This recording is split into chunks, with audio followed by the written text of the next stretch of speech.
Congratulations for making it to civil service interview. Thank you.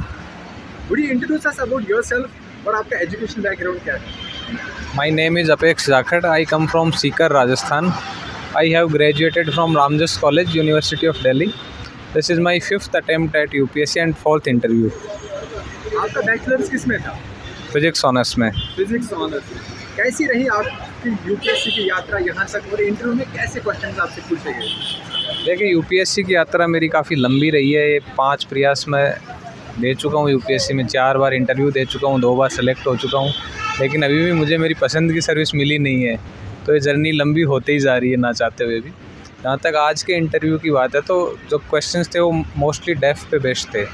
जैसे मैं IRS income tax में हूँ तो उस पर उन्होंने क्वेश्चंस पूछे, फिजिक्स से कुछ क्वेश्चंस थे, मेरा ऑप्शनल एंथ्रोपोलॉजी उससे क्वेश्चंस थे, तो काफ़ी डेफ सराउंडेड इंटरव्यू था। कुछ क्वेश्चन आप शेयर करना चाहोगे?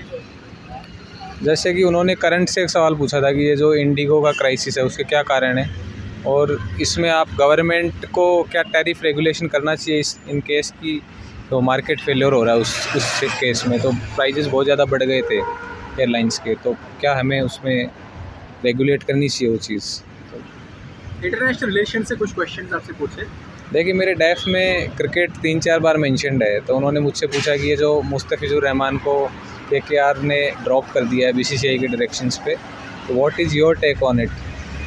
तो इस पे सवाल थे। फिर बांग्लादेश भारत आने से मना कर रहा था T20 वर्ल्ड कप खेलने के लिए, तो उसके बारे में उन्होंने पूछा। Since आप already as an income tax commissioner, you have qualified in the revenue services. Tell us what are some of the mistakes that you committed in your previous attempts, which you rectified this attempt?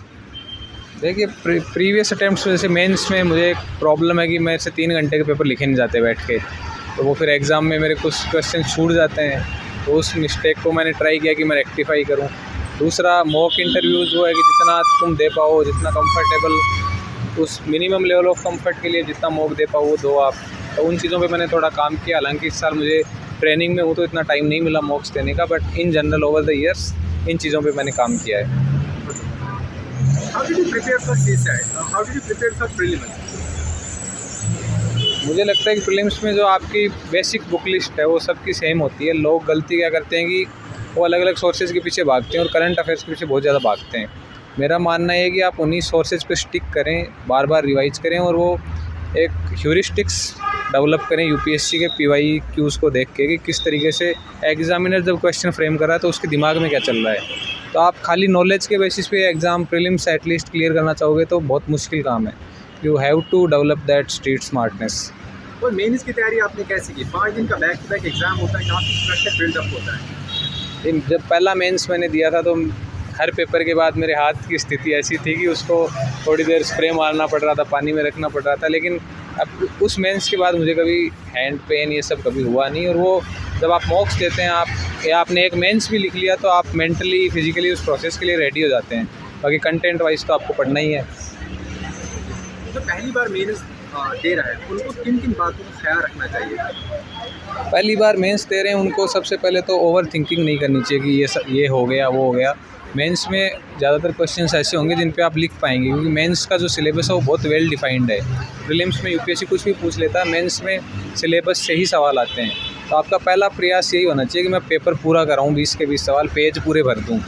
और दूसरा उसके बाद आप try करिए कि हर question में आप structure maintain करें। कंटेंट अगर आपका बहुत अच्छा है तो वो और अच्छी चीज़ है। तो ये मिनिमम चीज़ें आप इंश्योर करने की ट्राई करें। आपने बात की कि मेंटल हेल्थ और UPSC की प्रिपरेशन के बारे में आपके क्या विचार है, क्योंकि एग्ज़ाम काफ़ी लंबा चौड़ा होता है?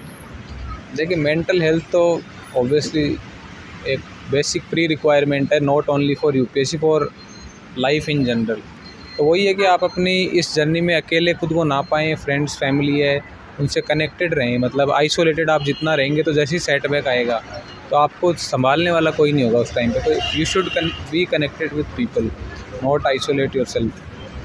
जब हमने मेंटल हेल्थ की बात की, मेंटल हेल्थ और हॉबीज़ का एक बहुत क्लोज रिलेशन है जी। आपकी हॉबीज़ क्या है?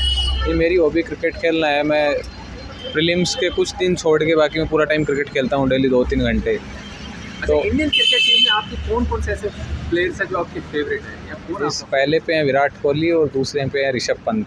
अच्छा, विराट कोहली से ऐसा आपने क्या सीखा है जिसको आपने इंटरनलाइज किया यूपीएससी की पूरी प्रिपरेशन?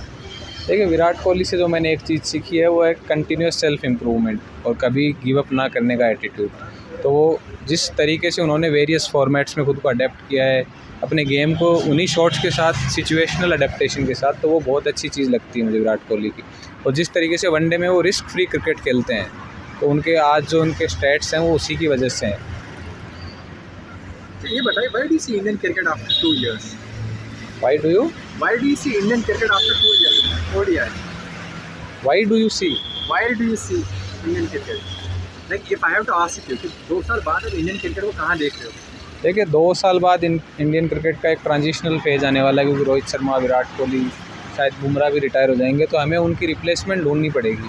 हालांकि हमारे पास यंग प्लेयर्स हैं, जैसे जायसवाल हैं, गिल हैं, तो वो शायद एक पोटेंशियल रिप्लेसमेंट है उनकी, बट बुमराह की रिप्लेसमेंट एट प्रेजेंट में देख नहीं पा रहा हूँ।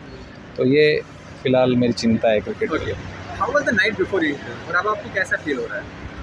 देखिए, मेरा चौथा इंटरव्यू था, तो मेरे को एज सच वो तो था नहीं कि कुछ बहुत ज़्यादा अलग होने वाला है या कुछ, बट वही है कि अभी हो गया है, तो वो कुछ टाइम तक क्वेश्चंस चलेंगे दिमाग में कि इसका मैं ये बोल देता, that is a part of the process.